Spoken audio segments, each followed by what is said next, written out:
શ્રૂયતાં દેવદેવેશ સ્વામિનારાયણ પ્રભો ત્વદીયેનાવધાનેન કથયિષ્યે શુભઃ કથઃ કથયિષ્યે શુભઃ કથઃ. સહજાનંદ સ્વામી મહારાજની જય. બધાને જય સ્વામિનારાયણ. સ્વામિનારાયણ હરે. જેવી વિધે વડતાલમાં પધરાવિયા રણ છોડરાય, વર્ણિ કહે વસુધાપતિ, હવે કહું છું એ કથાય. પાંડે ગોપાળજી મહારાજ રણ છોડજીની છબી કાજ, ગયા હતા ડુંગર પર જે છબી લઈ આવ્યા વડતાલ તે. પ્રતિમા મૂકી વરતાલ માયા, ગયા પોતે હતા હરી ત્યાં. દાદા ખાચર ને દરબાર, સભામાં હતા જગ કરતાર. બોલો શું કથા ચાલે છે? મહારાજ વડતાલ આવ્યા હતા ને, ગોપાળજી કીધું. ગોપાળજી સભ્ય બાજુના હતા મહારાજના પરિવારમાં, કે વડતાલમાં પ્રતિષ્ઠા કરી તો રણછોડ રાય પધરાવશો એમ કીધું, પણ હજી કીધી પધરાવશો એમ. તો મહારાજ કે તમે જાઓ ડુંગરપુર, બે સંતોને ભેળા મોકલ્યા અને સરસ મજાની મારા માપની એવું કંઈક કીધું મહારાજ. આ માપની મૂર્તિ તમે લઈ આવો. એ હમણાં ગયા ને મહારાજ પછી આવતા રહ્યા ગઢપુર. પછી મહારાજ રાજકોટ ગયા, ગવર્નરને મળ્યા, એ બધી કથા આવી. પાછા શ્રીજી મહારાજ ગઢપુર પહોંચી ગયા. હવે રણછોડરાયની મૂર્તિની શું થયું? અચિંત્યાનંદ બ્રહ્મચારી કહે છે, અભયસિંહ સાંભળો. મૂર્તિ લઈ આવ્યા ડુંગરપુરથી. વડતાલ આવ્યા. વડતાલ તો મહારાજ હતા નહીં, એટલે મૂર્તિ ત્યાં રાખી દીધી. અને પછી આવ્યા છે ગોપાળજી કે સંતો સાથે બધા ગઢપુર આવ્યા. મહારાજને દંડોત પ્રણામ કર્યા. મહારાજ સભામાં બેઠા હતા. એટલે મહારાજ ઊભા થઈ ગોપાળજીને ઉઠાડ્યા, બાથમાં ઘાલીને ભેટ્યા. પછી મહારાજ પલંગ ઉપર બેઠા. મહારાજનું શરીર દુબળું થઈ ગયું, સમજ્યા ને, પતળા થઈ ગયા થોડાક.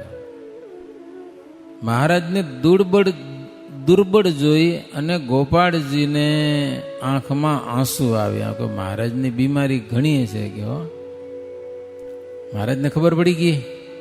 એટલે મહારાજ કે ગોપાળજી આજે માંદા ને કાલે હાજા, શરીરનું કઈ ઠેકાણું તો નથી. એમાં ચિંતા કરવા ન હોય કે શરીર ક્યારેક હાજુ થાય, ક્યારેક માંદું થાય.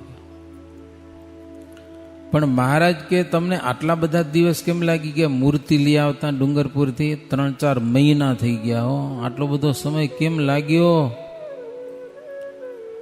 ગોપાળજી કે મહારાજ, આપણે આપેલા માપ પ્રમાણે અમે મૂર્તિ બહુ શોધી. આજુબાજુ બધા કારીગરો પાસે 1 મહિનો સુધી શોધખોળ કરી, એ માપની મૂર્તિ ક્યાંયથી મળી નહીં.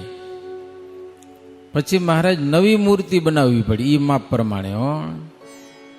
તો નવી મૂર્તિ બનાવવામાં 2-2.5 મહિના તો થઈ જાય. 2.5 મહિના નવી મૂર્તિ બનાવવામાં થયા કે પછી હવે મહારાજ મૂર્તિ તૈયાર થઈ તો અમે લઈ આવ્યા છીએ અને વડતાલમાં એને હાંચવીને રાખીએ છે. શોભિતી પ્રતિમા છે તે સારી, સુંદર સુણી રાજી થયા ગિરધારી. મૂર્તિ બહુ સરસ છે, સમજ્યા ને? સરસ મજાની રૂપાળી સુંદર બનાવીને અમે લઈ આવ્યા છીએ. મહારાજ બહુ રાજી થયા. મહારાજ કે બહુ સરસ. પછી મહારાજ બેઠા હતા, ગઢપુર રહેતા હતા. ફૂલડોળનો ઉત્સવ આવ્યો છે. પુષ્પ દોડ તણો દીન આવ્યો, ત્યારે ઉત્સવ સારો કરાવ્યો. શું કરાવ્યો મહારાજ ગઢપુરમાં? ફૂલડોળનો ઉત્સવ સારામાં સારો કરાવ્યો. મહારાજની જિંદગીમાં છેલ્લો હશે લગભગ, સમજ્યા ને? એટલે ગામે ગામથી દેશ પરદેશથી ઘણા બધા સંઘ આવ્યા. મહારાજ છેલ્લી વાર રંગ ઉડાડ્યો અને મહારાજ કહીએ દીધું, હો એ ઉત્સવમાં આ છેલ્લો ફૂલડોળ છે કે હા લાભ લઈ લેજો. પણ છેલ્લો ફૂલડોળ કીધું ને એટલે ભક્તો ઘણા બધા ઉદાસ થયા. હવે શું મહારાજ ધામમાં જશે? છેલ્લો ફૂલડોળ એટલે શું? ભક્તો ઉદાસ થયા તો શ્રીજી મહારાજ બધા ભક્તોને ધીરજ આપી. હો, એમાં દિન પર દિન વહી જાય, મંદવાડ શરીરે જણાય. ત્યારે ગોપાળજીએ વિચારી, મુક્તાનંદને વાત ઉચ્ચારી. દિવસ પછી દિવસો જતા જાય, મારે થોડાક વિશેષ બીમારી થતા જાય. પ્રતિષ્ઠાનું શું? રણછોડરાય લઈ આવ્યા છે. ગોપાળજી મુક્તાનંદ સ્વામી પાસે આવ્યા. મુક્તાનંદ સ્વામીને કે આપણે મહારાજને વાત કરીએ, એકવાર વડતાલ હાલે. કારણ કે પહેલેથી તાણ હતી ગોપાળજીને. વડતાલ મૂર્તિ પધરાવીને લક્ષ્મીનારાયણ દેવ તે દીથી એની ઈચ્છા હતી કે દ્વારકાધીશની મૂર્તિ પધરાવા. રણછોડરાયની લઈ આવ્યા ત્યાંથી ગોપાળજી પોતે. પ્રતિષ્ઠા ગોપાળજી મુક્તાનંદ સ્વામીને કે સ્વામી બહુ મહેનત પડી છે મૂર્તિ લાવવામાં, બહુ શ્રમથી હું મૂર્તિ લાવ્યો છું. હવે પ્રતિષ્ઠા ક્યારે થશે એની પ્રતિષ્ઠા? ચાલો આપણે મહારાજ પાસે જઈએ અને પૂછીએ. તો શ્રીજી મહારાજ મંદિરમાં પોઢતા. અત્યારે ગોપીનાથજી મહારાજનું મંદિર છે ને, ગોપીનાથજી મહારાજ પધરાવાઈ ગયા હતા. એની બાજુમાં એક સાઈડમાં અલગ મંદિર છે, સુખસૈયા છે. ગોપીનાથજી મંદિરમાં સુખસૈયા છે, ત્યાં મૂર્તિ નથી. મહારાજ પોઢતા ત્યાં જઈને, બોલો એમ લખ્યું આમાં, સુતા જાગતા ગોપીનાથના મંદિરમાં સૈયા છે મહારાજની ત્યાંય. ત્યાં મહારાજ આરામ કરતા, બીજા કોઈ માણસો આવે નહીં. ત્યાં ગયા ગોપાળ આ શું મુક્તાનંદ સ્વામીને ગોપાળજી મહારાજને વંદન કરી અને વાત કરી. મુક્તાનંદ સ્વામી કે મહારાજ આપણે મંદવાડ ગ્રહણ કર્યો હશે, જેમ આપણી ઈચ્છા હશે થશે, બીજા કોઈનું કઈ હાલશે કાંઈ નહીં, કેમ ને? પણ પ્રભુ રણછોડરાયજીની પ્રતિમા વડતાલમાં પધરાવવાની છે, એનું શું કરશું? એ કયો જેવી આજ્ઞા આપણી થાય એવી રીતે કામ કરીએ. કે અને હરિનવમીનો ઉત્સવ આવે, કારણ કે ફૂલડોળ થઈ જાય. ફૂલડોળ ક્યારે થાય? ફાગણ મહિનામાં. અને પછી ચૈત્ર મહિનામાં રામનવમી આવે. એ બાજુમાં જ છે. મુક્તાનંદ સ્વામી કે મહારાજ હરિનવમી બાજુમાં આવે છે તો વડતાલ જઈએ એકવાર અને આ રણછોડરાયની સ્થાપના કરી આવીએ એમ. કારણ કે વડતાલમાં પણ રામનવમીનો ઉત્સવ દર વર્ષે જોરદાર થાય છે. ઘણા બધા સંઘ આવશે અને જવું પણ પડશે ત્યાં. મહારાજ કે જુઓ, હવે અમારાથી વડતાલ હલાશે નહીં. હા, અમે છેલ્લી વાર જી આવે. અમારે બદલે આ બે આચાર્ય બનાવ્યા છે ને એને લઈ જાઓ. એ જાય અને એ પ્રતિષ્ઠા કરશે. મહારાજ કે રામ પ્રતાપ અને ઈચ્છારામજી એ પણ અહીંયા રે, એને નથી જવાનું. અને મુકુંદ બ્રહ્મચારી અને મુક્તાનંદ સ્વામી એ પણ અહીંયા રહો. મહારાજ કે લ્યો એ નથી જવાનું. કે એમ કરીને મહારાજ કેટલાક સંતોને બોલાવ્યા, દાદા ખાચરને બોલાવ્યા, બે આચાર્યને બોલાવ્યા બધા આવ્યા હો, એ મહારાજ પાસે આવીને બેઠા બધા. મંદિરમાં સભા ભરાણી, ગોપીનાથજીના મંદિરમાં ઘુમટમાં એ સભા ભરી ત્યાં કને હો. મહારાજ કે વડતાલમાં હરિનવમીનો સમયો આવ્યો હશે, અમારાથી વડતાલ હલાશે નહીં, બીમાર છીએ. અને સમયો પણ બંધ નહીં કરાય, કારણ કે દર વર્ષે થાય છે એટલે બંધ તો કરાશે નહીં. સમયો કરવાનો નક્કી છે કે તો મહારાજ કે ત્યાં બે આચાર્ય જાય, એ અમારા બે અંગ છે, જમણું ડાબું કે હો. એ જાય ત્યાં કને અને સમયામાં જેટલા માણસો બધા આવે એ બંને આચાર્યની પૂજા કરશે અને એની પૂજા કરશે એ મારી પૂજા ગણાશે મહારાજ. અને જો કોઈ આચાર્યનો કોઈ દ્વેષ કરશે તો મારો દ્વેષ નક્કી ઠરશે કે મારો દ્વેષ થશે કે. મહારાજ કે આ જ વાત કરું છું ને હું, એ હંમેશા વંશ પરંપરા ચાલશે. માત્ર વડતાલનો સમયો કરવા જાઓ છે એટલા પૂરતી નથી, હંમેશને માટે પરંપરાને માટે વાત કરું છું. સુનો આચાર જો બેય તમે, તમને ગાદી સોંપી છે અમે, માટે રાખજો ચિત્ત વિચાર, કેવો છે નિજનો અધિકાર. એ બધા બેઠા હતા ને મોટા મોટા સંતો, બે આચાર્યને મહારાજ કે તમે ખાસ સાંભળો, અમે તમને અધિકાર આપ્યો છે, અધિકાર જેવો તેવો નથી, બહુ મોટો અધિકાર છે. મહારાજ કે અમારો અધિકાર તમને આપ્યો છે, ભગવાનની ગાદી તમને આપી છે, એટલે થોડોક વિચાર રાખજો કે સમજાને. ઊંચો અધિકાર તમને મળ્યો છે એટલે ક્યારે પણ નીચું કામ કરવું નહીં, હલકું કામ કોઈ દી કરવું નહીં, વિચારીને રહેજો. એમ એક પ્રકારે નહીં, લાખ પ્રકારે અયોગ્ય કામ કરવામાં લાજ રાખજો. મહારાજ કે 5 સદગુરુ સંતો અને 5 મોટા હરિભગત કે જેમાં કાંઈ અધર્મ ન હોય એવા સંતો ને હરિભક્તો કે એ પ્રમાણે તમે કરજો. આચાર્યને આજ્ઞા કરી મહારાજ, એ પ્રમાણે તમે કરજો. ધર્મવાળા હોય, પાછા વૃદ્ધ હોય, એની આજ્ઞામાં હંમેશા રહેજો. ક્યારે પણ સ્વતંત્ર થઈ જવું નહીં, હાવ સ્વતંત્ર. અમને કોણ કહેનાર છે કે સંતોને પૂછ્યા વિના મહારાજ કે તમારે પણ ક્યાંય જાવું નહીં. બોલો, સદગુરુ સંતો હોય એને વાત કરીને જાવું. અને સેવામાં પાડા રાખો, એ પણ કેવા ધર્મવાળા હોય, શાંત સ્વભાવના હોય, બોલવામાં થોડીક લાજ રાખતા હોય એવા. ગામ ગપ્પાટા દીધા કરે એવા પાડા સેવામાં રાખતા નહીં, કે નહીતર ગપ્પા જ માર્યા કરે કે ગામ ગપ્પાટા મારે એવાનો સંગ તમે દૂર કરજો કે એવાનો સંગ પણ કરતા નહીં.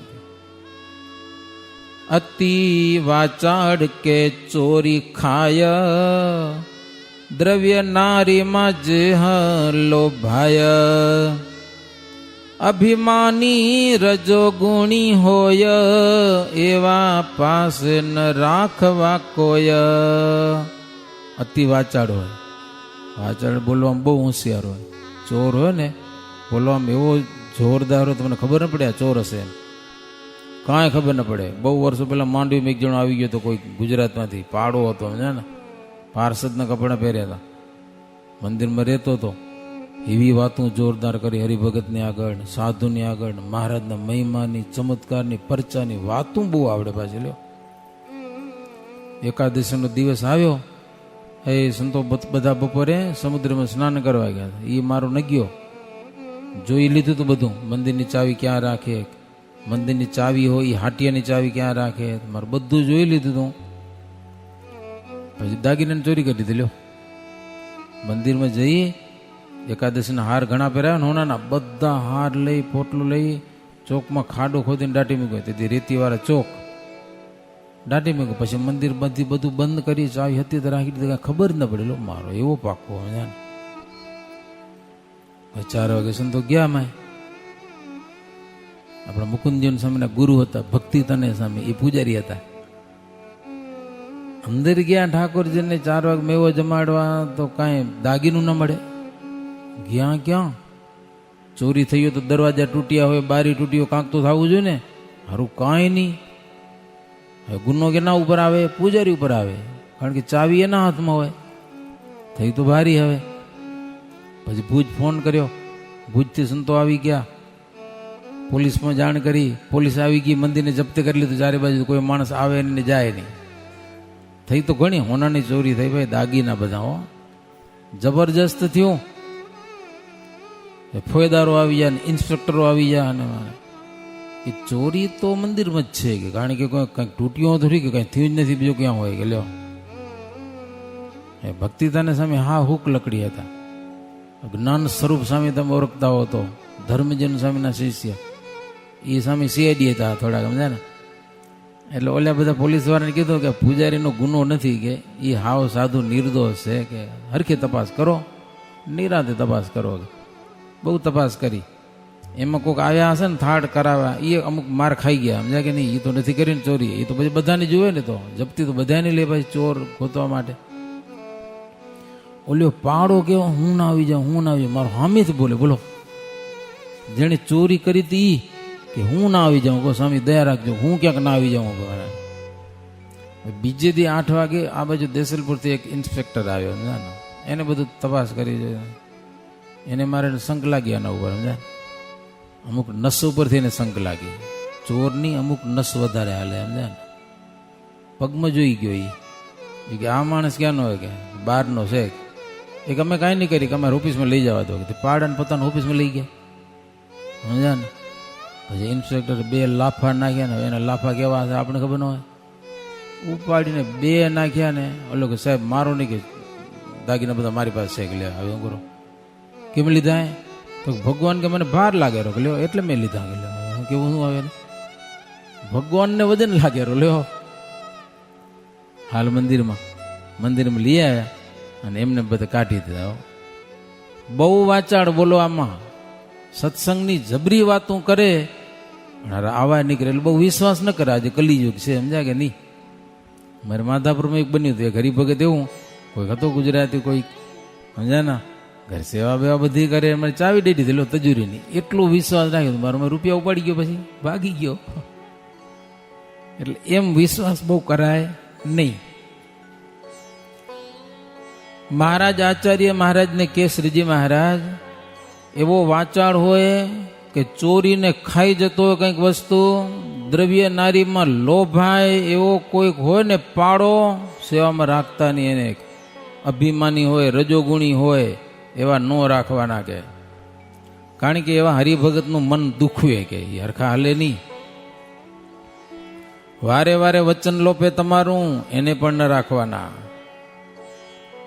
જ્યાં ત્યાં ભાઈબંધાઈ કરે એવા સેવકો પણ તમારે રાખવા નહીં. સારા સેવક ગંગાજી દાસ, રહે અવધ પ્રસાદ નિપાસ. મહારાજ કે અત્યારે સારામાં સારા આચાર્યને શોભતા એ ગંગદાસજી કરીને હરિભગત છે અયોધ્યા પ્રસાદજી મહારાજની સેવામાં, એ બરોબર. અને રઘુવીરજીની સેવામાં એક અર્જુન કરીને એક ભગત છે, એ મહારાજ કે બરોબર છે. કે હો બીજો મહારાજ કે બંને આચાર્ય સંપ રાખજો, સંપથી જ સુખ છે, કુસંપમાં દુઃખ છે. કે બાકી જ્યાં જાઓ ત્યાં શિક્ષાપત્રીને આગળ રાખજો, શિક્ષાપત્રી પ્રમાણે જ વર્તજો. મહારાજ કે આ સંપ્રદાયમાં જેટલા ત્યાગી સંતો છે, ગ્રસ્ત છે, એ બધા તમારું માન છે, કારણ કે અમે તમને અધિકાર આપ્યો છે. માટે સૌને ધર્મમાં રાખજો. સૌના તમને ગુરુ કર્યા છે. મહારાજ કે તમે સૌના ગુરુ છો, સંતો અને હરિભક્તના બધાયના. એમ મહારાજે આચાર્ય શ્રીઓને ભલામણ કરી. હો હવે સાંભળો સૌ બ્રહ્મચારી, કહું વર્ત્યાની રીત તમારી. વાસુદેવા અખંડાનંદ, એ બે સદગુરુ સદગુણ કંદ. મહારાજ કેટેગરી પ્રમાણે વાત કરી. પહેલા આચાર્યશ્રીને વાત કરી, હવે બધા બ્રહ્મચારીઓ મહારાજ કે સાંભળો બધા.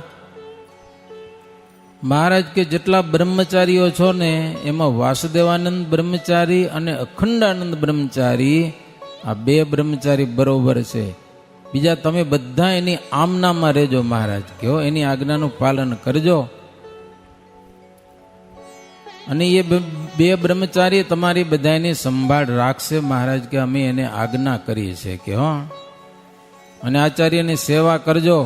આચાર્ય મહારાજ જે આજ્ઞા કરે એ અંતરમાં ધરજો. મહારાજ શ્રી પધરામણી કરવા જાય મહારાજ કે તો આચાર્ય મહારાજની જાજો પધરામણી કરવા. આચાર્ય મહારાજ ચામર દે ઢોળવા માટે તો ચામર પણ કરજો. મહારાજ કે તમે બ્રહ્મચારી છો, કોઈક મહેમાન આવે જમાડવાના હોય તો રસોઈ બનાવીને જમાડજો. મહારાજ કે હો. અને હરિભગતનો મહિમા સમજજો. અમે સાધુને તમે જેમ સાધુનો મહિમા સમજો ને એમ અમારે હરિભગતનો પણ મહિમા સમજવો પડે. સમજ્યા ને? ભગવાનના ભગત છે, આવો મહિમા સમજીને પરસ્પર બેને આમના મર્યાદા જળવાય. બીજું મહારાજ કે વામનાનંદ અને વૈકુંઠાનંદ બ્રહ્મચારી એ પણ બે સારા છે કે હો. એમાં એક અયોધ્યા પ્રસાદજીના દાસ અને બીજા રઘુવીરજી પાસે રે. મહારાજ હોંપડી કાઢી દીધી હમણાંથી. અને સંતોમાં મહારાજ કે નિત્યાનંદ સ્વામી અને બ્રહ્માનંદ સ્વામી, આ બે સંતો બધા સંતોની આજ્ઞામાં વર્તાવશે. અને ગોપાળાનંદ સ્વામી છે એ તો મહારાજ કે આખા સંપ્રદાયના હો. સાધુ પાડા સર્વે સુણી લેજો રે ગોપાળ સ્વામીની આજ્ઞામાં રહેજો. બને આચાર્યને પણ મહારાજ કીધું તમે પણ ગોપાળાનંદ સ્વામીની આજ્ઞામાં રહેજો. સર્વકત શ્રેષ્ઠ મહારાજ ગોપાળાનંદ સ્વામીને બનાવ્યા હો. અને એના બે શિષ્ય છે ગોપાળાનંદ સ્વામીના નિર્ગુણાનંદ અને પુરુષાનંદ. એ મહારાજ કે બે શાંત પ્રકૃતિના છે અને સારા સ્વભાવવાળા છે. રસ્તે આવતા જતા એને કોઠારી બનાવજો. મહારાજ કે લ્યો કોઠારી માણ હારો હોવો જોઈએ. સમજ્યા કે નહીં? બે દિલના દયાળ છે. મહારાજ ખાસ ભલામણ શેની કરે છે? જાવું છે વડતાલ મૂર્તિ પ્રતિષ્ઠા કરવા, રામનવમીનો સમયો કરવા. અમારે હાલવું નથી તો રસ્તામાં આ બધી ગોઠવણી, પણ હંમેશા એવી રીતે વર્તું, ખાલી આજ પૂરતું નહીં. રસ્તામાં જાઓ તો આ બેને કોઠારી બનાવજો એટલે બધાની સારી સંભાળ રાખે કે